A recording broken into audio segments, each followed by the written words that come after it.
Hi, my name is Chen Jingyi. Hello, my name is Wu You. Hi, my name is Deng Shijiang. My name is Lu. Hi, my name is Sung Kit. Hi, my name is Adrian. Hi, my name is Jane Fei.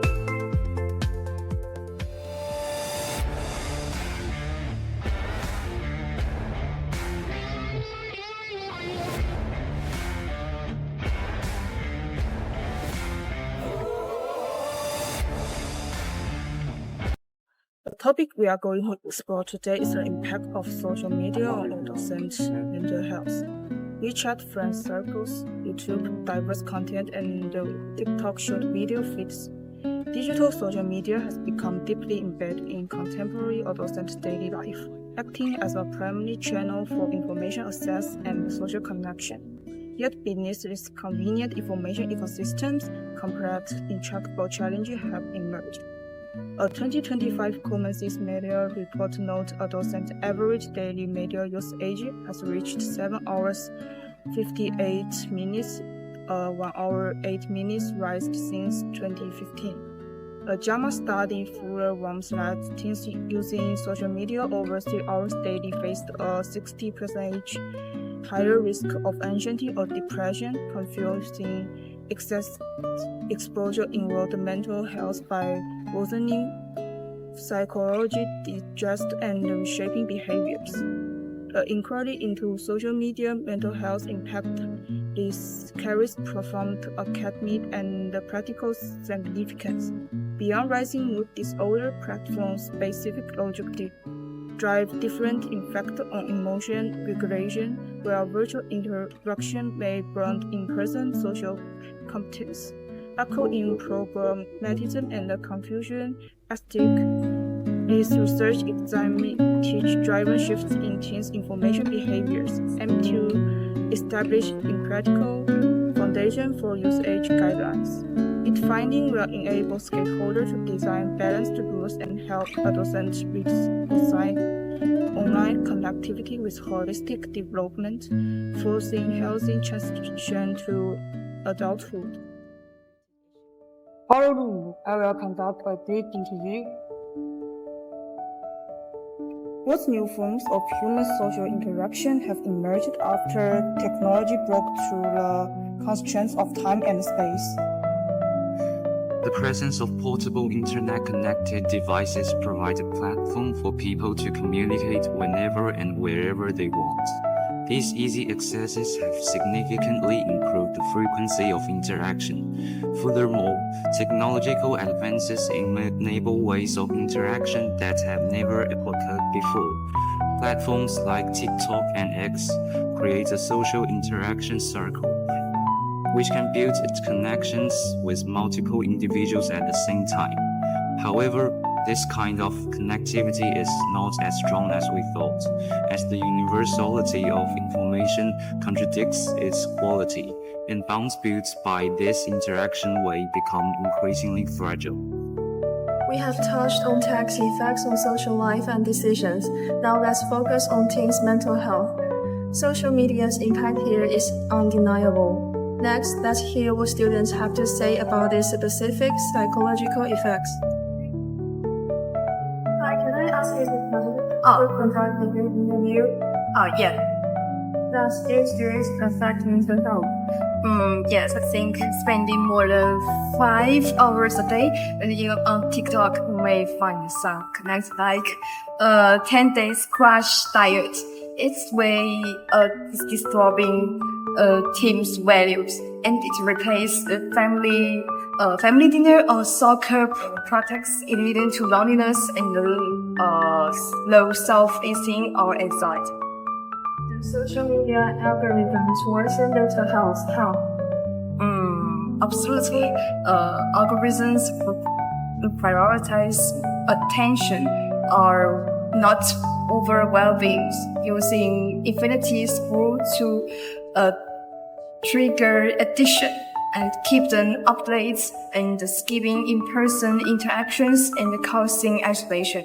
Algorithms also push comparison drive connect like others fancy stores which make them anxious. there a link between platform characteristics and psychological issues? I think social media can be divided by two types. One is stage-like platforms like Instagram and Reddit. They spread anxiety from perfect lives and typing self-worth to likes. And another kind is a small circle socialization, like WeChat or WhatsApp.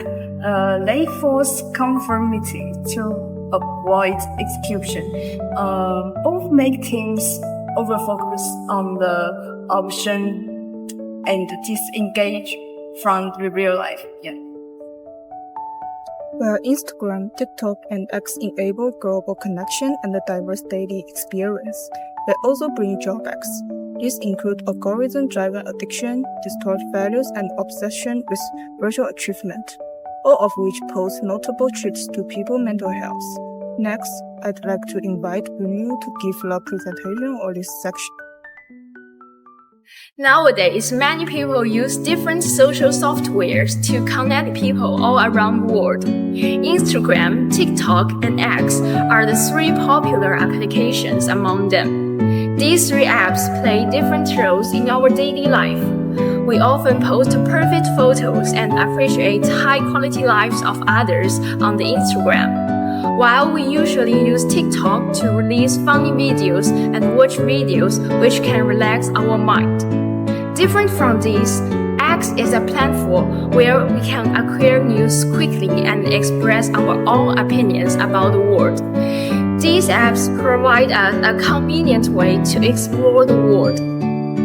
However, some virtual achievements, such as the number of likes and fans, may change the self-recognition of ourselves. People may consider those unpractical accomplishments as their lifelong pursuits. They overlook the truly valuable growth and accumulation in real life. Over time, this obsession with virtual glory may also leave us confused when facing our true selves, making it hard to accept the imperfect reality. Discussing the macro impacts of social media, let's move on to the specific impacts. Next, we will interview Dex students. Hi, Shijia. How exactly does social media directly affect teens' mental health? Social media's impact on teens' mental health is super obvious. The use stats that 96% of 15-year-olds use it daily. Those on over 3 hours a day are way more anxious or down. Algorithms keep pushing perfect lives so teens compare themselves without noticing, and those standards are impossible. That's why they doubt themselves and feel stressed. Can families, schools, and other external factors is the psychological stress from social media? I believe that families and schools can totally help. Parents set reasonable rules and chat more. Cuts down kids' internet dependency. Peer research, schools with classrooms cell phone bans saw 18% fewer mental health issues. So outside rules really ease that pressure. Which teen groups are more likely to be negatively impacted mentally by social media? I think vulnerable groups have clear traits. Emotionally sensitive teens who can't manage feelings. Those without family support, craving online validation, small offline social circles, or late-night scrollers with bad sleep. Okay, thank you. Moving from analyzing the direct and the contextual impacts of social media on teenagers' mental health, we now turn to a deeper philosophical exploration. This shift delves into how core philosophical frameworks can illuminate the ethical, practical, and existential dimensions of this relationship, offering critical perspectives to address the complexities raised earlier. Hello, sir. I am having an intention. Can I ask you a question? Yeah, sure. Firstly, from a practice perspective, how should we balance the physiological support and the physiological risks of social media. Balance the support and rate. We have to look at the actual outcome. If a feature like the like button they call teenager ensure, then the practicing will say that broken up, no matter how much it makes. So we must treat social media like medication. The effect is the effect of if the effect is worse than the cure, so we must change the formula immediately. This is a question. Based on the social contract theory, how should social media companies balance commercial interests and the protection of users' mental health? Right now, this feel unfair because of we give company our private life, then and they give us addictive argument. So to balance it, the company need to realize that protecting our mental health is their rent. Yeah, and company can make money, but they need to protect our mental health very well, and they can't break the contract from ruining our mental health. Building on Jim Keith's in-depth analysis from the lenses of pragmatism, social contract theory, and Confucian ethics, Adrian moves from theoretical explorations to practical inquiries. Let's move on to our interview with Adrian. So is social media affect the teenagers' mental health simple or complicated? So it's definitely complicated lah. It's not just social media is bad.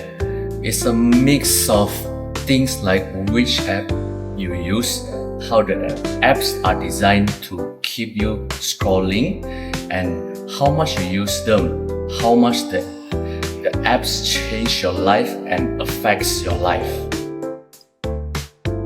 That's okay. So the second question, and that's the last question. What should different group do to make social media better for teenagers? For me, right, I think families should be understanding lah. Talk about what you see online. Help to create a balance, a bridge between your family and you, so that your phones don't take over your life. And schools should teach their students how to be smart online, how to handle cyberbullying, and how to tell what is real and what's not. From the social media companies' perspective, they should be more responsible. Their apps should be less addictive and should stop showing contents that is negative and can make you feel bad. Another thing is society should push for rules that protect teens online and encourage them to take a break from their screens sometimes, so that you don't too focus on your screen and you can focus more on your life rather than your phones. Okay, thank you, sir. Yes, sir. In conclusion, this report links social media to teens' mental health. While connecting people, overuse spurs depression, anxiety, and identity confusion. Platforms are algorithms designed like Instagram's idealized connect, TikTok's addictive scroll weaken empathies and destroys self-identity. Impacts vary. External factors leave on children more vulnerable. Also, before families start solution. Public actions responsibility and regard responsibility and design ethical platform can refer social media as a tool for teams. So Thank you for listening. Bye.